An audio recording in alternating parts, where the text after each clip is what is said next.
coi hiểu là Torah zila ham phát na này chú im za kha sa lo sam haim hin na tui ki so pi de he ama coi hiểu là avang se chú sa lo sam ma ve thina tui ki so pi ki the he Torah ti da rom da na halo ke es de gai ni ma shem pa thina se na le kam chang he me ko to ti lo ham na ya Torah hi me ko hin thina to yang pang the hin na to yang pang the ai ki lo du ta le ma ma sa ta ni da ti se sa lo sam haim هذه Torah je lishma zila hi le ama dinga ti chu a hi ding do ta Torah ngai lut na mong monga Torah thing se la a Torah chu pathinin zilina ti se na zil azila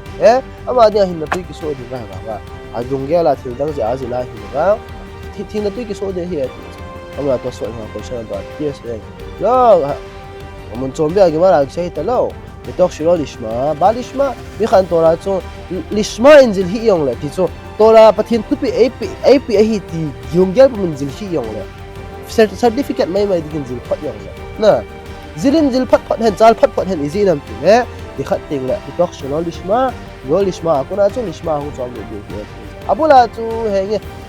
manung thi ma chu sumle pai de na jil na he ta a chai na ting le Torah ngai lu na mo mo an jil di he